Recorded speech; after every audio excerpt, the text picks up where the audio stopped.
Hello बच्चों, welcome to Sunil academy. और हम पढ़ते बेटा chapter inheritance.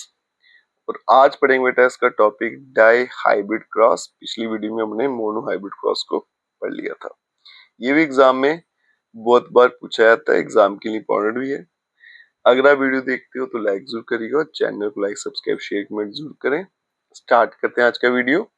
Inheritance of trait for two contrasting character dihybrid cross. इसमें क्या किया था, दो कैरेक्टर सेलेक्ट किए गए थे, दोनों अलग अलग। फिर देखा गया था F1 जनरेशन कैसी, F2 कैसी जनरेशन है। फिर उसके बेस पे कुछ रिजल्ट जो थे वो दिए गए थे। तो सबसे पहले मेंडल ने पी प्लांट लिए, दो अलग अलग कैरेक्टर लिए। एक क्या लिया, येलो राउंड सीड। देखो बेटा, कलर ऑफ सीड और शेप दो चीजें कंसीडर की गई। और दूसरा लिया ग्रीन कलर का, और सीड जो थे वो रिंकल्ड सीड थे। जब F1 जनरेशन ऑब्टेन हुई तो they had round and yellow seed. उसमें सिर्फ राउंड और येलो सीड ही दिखे, जो क्या बताता है कि राउंड और येलो जो है वो डोमिनेटिंग ट्रेड थे, जैसे मोनो हाइब्रिड में हुआ था। यहाँ पे दिखाता हूँ। ये देखो बेटा, दो करेक्टर है ना, राउंड और येलो। तो दो दो जीन्स रहते हैं, तो कैपिटल आर कैपिटल वाई। दूसरा क्या है बेटा, ग्रीन एंड रिंकल, तो small R small Y. Gametes में बेटा दोनों में से एक एक ही जाएगा, तो एक आर आएगा एक वाई। यहाँ भी एक स्मॉल आर स्मॉल वाई। जब इनके आपस में क्या होगी, क्रॉस पॉलिनेशन, तो यहाँ पे क्या मिल जाएगा मेरे, R capital R small R capital Y small Y. ठीक है, क्लियर है। अब यहाँ देखो बेटा, जब F1 जनरेशन मिली तो हमारे पास जो सीड थे वो राउंड और येलो सीड थे, क्योंकि डोमिनेटिंग कैरेक्टर ही एक्सप्रेस होता है F1 जनरेशन में, और जो कैपिटल में लिखा होता है वो आपको डोमिनेटिंग रहता है। मेंडल ने फिर क्या किया था, इस F1 जनरेशन की सेल्फ पॉलिनेशन की, ताकि उसको F2 जनरेशन मिले। तो ये आ गई आपकी F2 जनरेशन सारी की सारी। ठीक है, बनाना कैसे ऐसे बेटा, ये देखो, R Y small R Y, फिर आ गया R Y small R Y. यही था ना मेरे पास, कैपिटल आर वाई, फिर आ गया बेटा स्मॉल आर स्मॉल वाई। फिर से वही रिपीट किया, यहाँ पे वही लिखा हुआ है। अब इनको ऐसे मल्टीप्लाई करते जाओ और आपको यहाँ पे मिल जाएगा। F2 जनरेशन में मेंडल ने क्या ऑब्जर्व किया, appearance of four type of combination. उसको चार तरह के कॉम्बिनेशन दिखे। दीज इंक्लूड, इसमें जो दो थे वो पेरेंटल टाइप थे, मतलब राउंड शेप था, येलो कलर था या रिंकल था, ग्रीन कलर था। ये तो पेरेंट जैसे थे वैसे ही थे, लेकिन दो नए कॉम्बिनेशन में मिले, round shape and green colour. पहले राउंड येलो था, लेकिन अब राउंड भी मिल गया और कलर ग्रीन मिल गया। रिंकल्ड एंड येलो कलर्ड, और फिर रिंकल्ड और येलो कलर के मिल गए। और फिनोटाइपिक रेशियो, मतलब जो फिजिकल कैरेक्टर होते हैं उसको कहते हैं फिनोटाइपिक रेशियो। 9:3:3:1 रिस्पेक्टिवली। 9 जो थे वो येलो राउंड थे, 3 येलो रिंकल थे, 3 ग्रीन राउंड और एक ग्रीन रिंकल था। ये आपकी सेकंड जनरेशन की फिनोटाइपिक रेशियो है।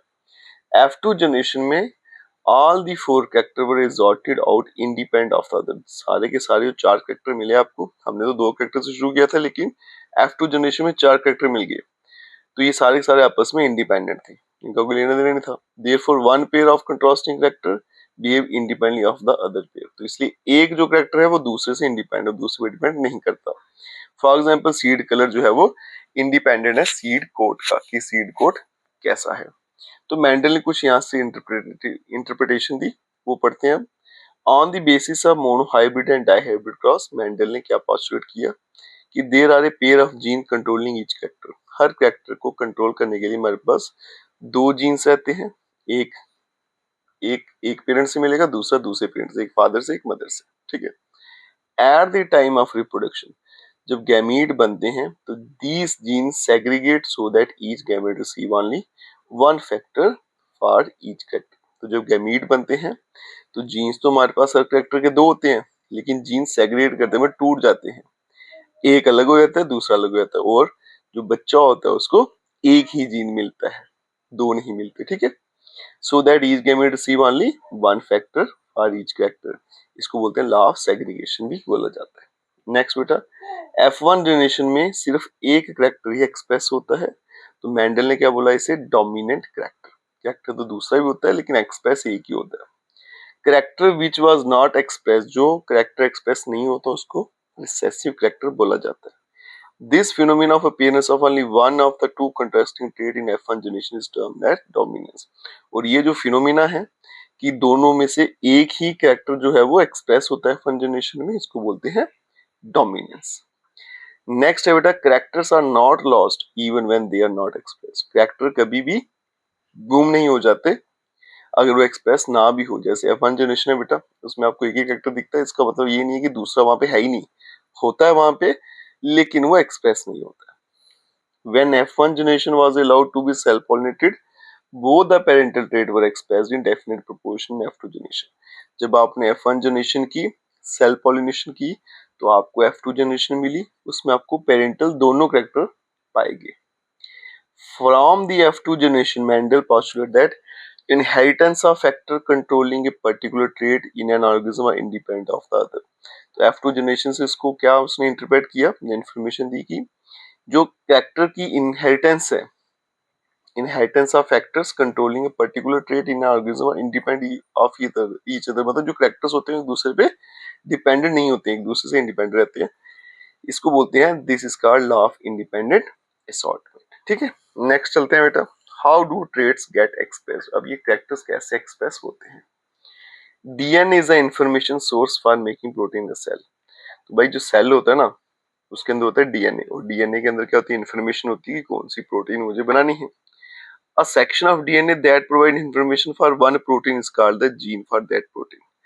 अब डीएनए की एक सेगमेंट जिसमें एक पर्टिकुलर प्रोटीन के बारे में लिखा हुआ है, जो इन्फॉर्मेशन है, उसको हम जीन कहते हैं। How do protein control the characteristics, let us take the example of tallness as characteristic. तो ये प्रोटीन कैसे कंट्रोल करती है कैरेक्टर्स को, इसके लिए एग्जांपल लेते हैं। We know that plant have hormones that can trigger growth. हमें पता है कि प्लांट्स में हार्मोन्स होते हैं जो ग्रोथ को ट्रिगर करेंगे। प्लांट हाइट दस depend on the amount of that particular plant hormone. तो इसका मतलब प्लांट की जो हाइट है वो डिपेंड करती है उस हार्मोन को, कितना ज्यादा वो हार्मोन रिलीज होता है। अब amount of plant hormone made will depend on the efficiency of the process for making it. अब वो कितना प्लांट हार्मोन बनेगा, वो हार्मोन कितना बनता है, वो डिपेंड करता है कि प्रोसेस की एफिशिएंसी कैसी है। The formation of plant hormone require an enzyme that is important for this process. Hormone बनाने के लिए हमें क्या चाहिए, एंजाइम। अगर ये एंजाइम अच्छे से काम करेगा तो बड़ा सारा हार्मोन बनेगा and plant will be toll. अगर जीन है जो उस एंजाइम के लिए उसमें अल्टरेशन आ गया, कोई चेंज आ गया, जिससे क्या हुआ कि एंजाइम जो है हमारा लेस एफिशिएंट, उसने काम कम किया, तो हार्मोन जो होगा वो कम रिलीज होगा, वो प्लांट जो है वो छोटा रह जाएगा। इस तरह से जीन जो है वो कंट्रोल करता है कैरेक्टरिस्टिक को। ठीक है बेटा, क्लियर है। अब चलते हैं नेक्स्ट। नेक्स्ट टॉपिक है बेटा mechanism of inheritance. According to the interpretations of Mendel experiment, both parents contribute equal to the DNA of the progeny during sexual reproduction. तो कहता है भाई मेंडल ने जो इंटरप्रेट किया उसके मुताबिक दोनों पेरेंट जो है वो इक्वल कंट्रीब्यूट करते हैं ऑफस्प्रिंग को। ठीक है, also both parent helps in determining the trait in the progeny. और दोनों पेरेंट जो है वो बताएंगे कि कौन सा ट्रेट जो है वो प्रोगेनी में जाएगा, मतलब दोनों तरफ से ट्रेट आपको मिलेंगे।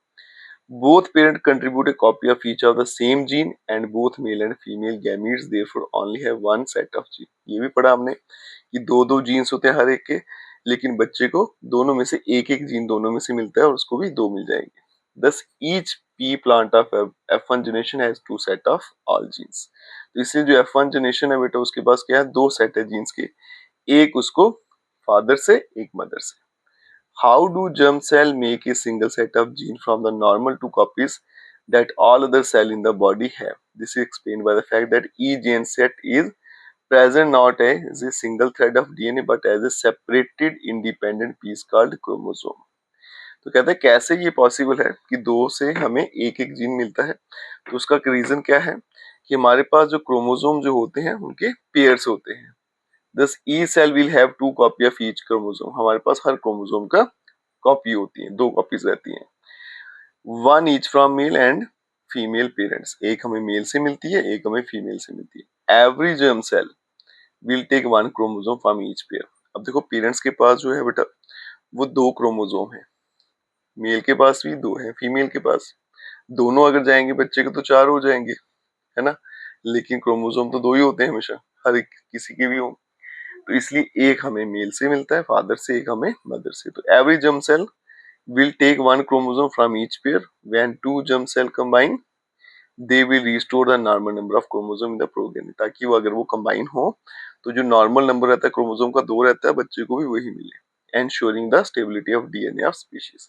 सच a mechanism of inheritance is used by all sexually reproducing organism, और जितने भी सेक्सुअली रिप्रोड्यूसिंग ऑर्गेनिज्म है उन्हें यही वाला मैकेनिज्म वो फॉलो करते हैं। नेक्स्ट है बेटा सेक्स डिटर्मिनेशन। इस पे भी एग्जाम में बहुत बार पूछा है।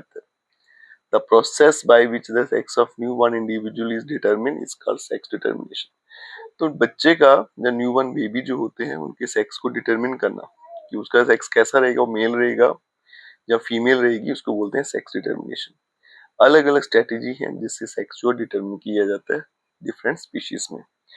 कुछ स्पीशीज में इन्वायरमेंटल फैक्टर इंपॉर्टेंट रहते हैं ये बताने में कि ऑफस्प्रिंग जो बच्चा है वो मेल होगा या फीमेल होगा। In few reptiles, the temperature at which the fertilized egg are kept determine the sex of the offspring। अगर हम रेप्टाइल की बात करें तो टेम्परेचर कैसा है, ठीक है, जो एग का टेम्परेचर कैसा है वो बताता है कि मेल होगा या फीमेल होगा। इन अदर एनिमल्स, किसी और एनिमल्स की बात करें such as snails, individual can change sex, इसमें तो इंडिविजुअल खुद का सेक्स भी चेंज कर सकते हैं। Indicating that sex is not genetically determined, तो इसमें सेक्स जो है वो जेनेटिकली नहीं पता चलता। इन ह्यूमन बीइंग्स, अब आ गया इंसान, sex of the individual is largely genetically determined, तो इसमें जो बच्चा है मेल हो गया फीमेल वो जेनेटिकली ही पता चलता है। In other word genes inherited from our parent besides, ये डिसाइड्स होगा whether there will be boy और गर्ल, तो हमारे जो जीन्स है वही बताते हैं लड़का होगा या फिर लड़की। इन ह्यूमन बीइंग्स हमारे पास 23 पेयर होते हैं क्रोमोसोम के, जिसमें से 22 पेयर जो है ऑटोसोम्स है और एक पेयर जो है वो सेक्स क्रोमोसोम है। Women have a perfect pair of sex chromosome both called x, तो वुमेन के पास जो है वो दोनों एक्स ही रहते हैं, लेकिन मैन जो है उसमें मिसमैच्ड पेयर है, मतलब दोनों सेम नहीं है, एक एक्स है तो दूसरा क्या है वाई है, ठीक है। नॉर्मल साइज एक्स, दूसरा जो है शॉर्ट वन जिसको वाई बोलते हैं। सो इसलिए वुमेन जो है उसमें डबल एक्स होता है, जबकि मैन में एक एक्स एक वाई।